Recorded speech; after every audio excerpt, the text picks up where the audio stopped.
Hola, hola. Thank you so much for being here. I'm so excited to be back. I know it's been off and on with this podcast, but I want to assure you that that's the way life is.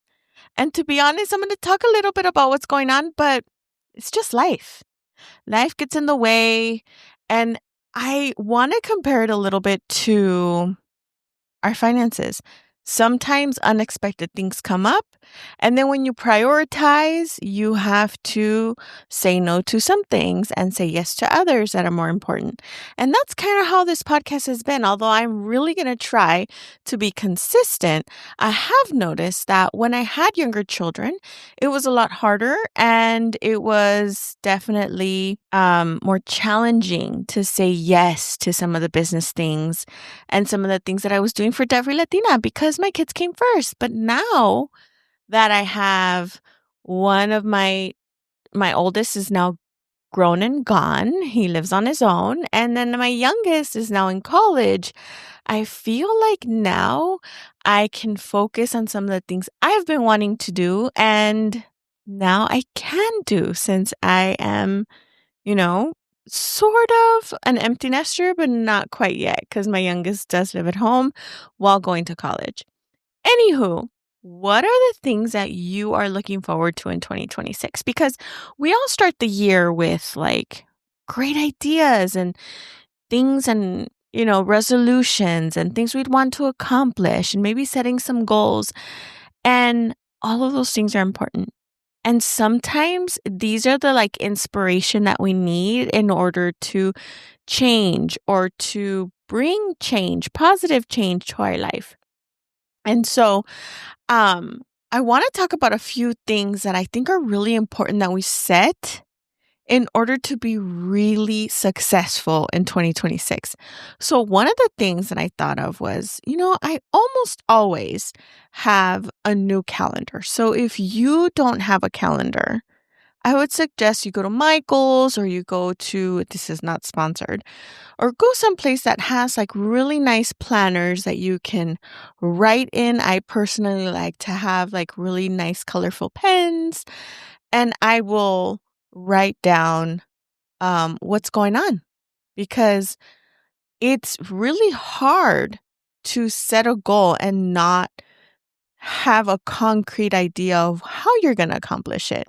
So a calendar really helps you plan and really helps you project when things are going to happen. One of the things that I use my planner for is as I'm doing my budget every single week, I will look at my planner and see what's going on. Do I have a birthday or do I have a trip coming up?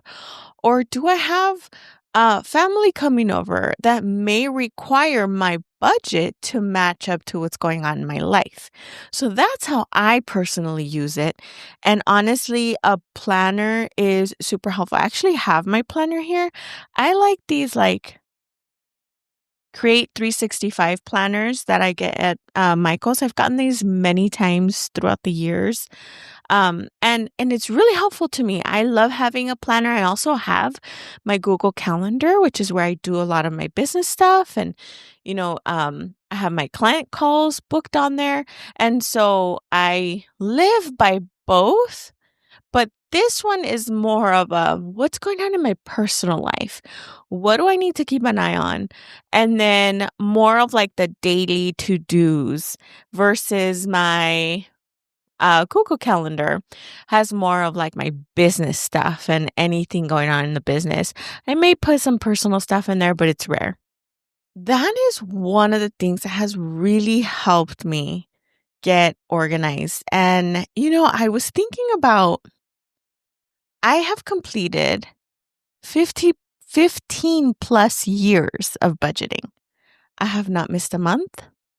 And honestly, when I think about like what helped me keep that goal, that habit, I think I personally really enjoy budgeting. And I understand that's very hard for some. But I think one of the things is that I always have it tied to a goal. And I think that that's one thing that I really wanted to like ensure I say here on the podcast is you have to have a goal. At first, yes, it was getting out of debt and getting organized, but like, what do you want? I want you to start and think about dream a little. Like, what would you like to accomplish? Do you want to buy a house? Do you want to go on vacation? Do you want to go back to school? Do you want to be a stay-at-home mom? Like, all of these things can happen. It might take some planning, it might take some time, but whatever it is that you want to accomplish, you can get it done. It may require you to get a second job or to increase your income in some way. It might require you to reduce some of your expenses so that you can, save the difference. Maybe you do both, and that's when you really see it um, move and really accelerate the process. And so I just want to encourage you, if this is a year that you're like, okay, that's it, I've got to do this, then get yourself a planner, get yourself a um a budget sheet, whether it's a template with someone or whether it's, just pen and paper. Honestly, you don't need anything complicated. If you don't like the apps, that's totally fine. That's totally fine. You don't need to get creative. You don't need a spreadsheet. You can just grab a notebook and a pen and start writing down all of your bills. And honestly, giving your money an assignment every single paycheck. And honestly, as you start projecting and start organizing yourself, you'll start seeing the patterns that happen, right? The things that you have to change or the things you need to modify. So, yeah, I just want to encourage you. This is just we're getting back in the roll of things and it's just starting to take steps to get organized. You don't have to do it all at first. And I feel like at the beginning of the year, it's like it all has to be perfect. It does not. It does not have to be perfect. You can get the one thing, get the planner this week, and then next week we'll talk about something else.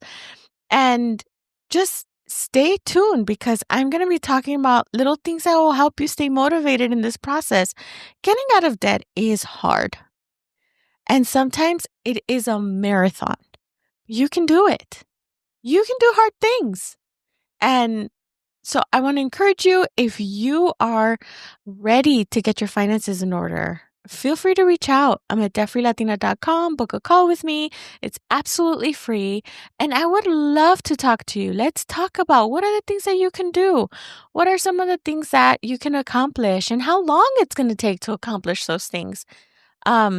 It really is sometimes when you have it all visually and like it's all planned out, which is what I love to do.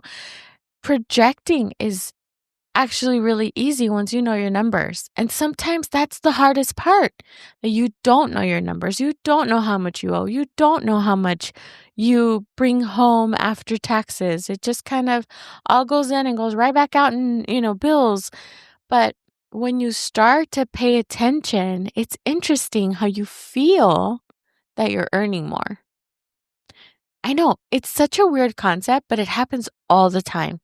So it's time to pay attention, plan your time, go get yourself a planner. If you like cute pens, go ahead and get yourself a couple of cute pens. And we'll talk next week. I'm so excited to be back. And thank you so much for spending time with me. I'll see you next week.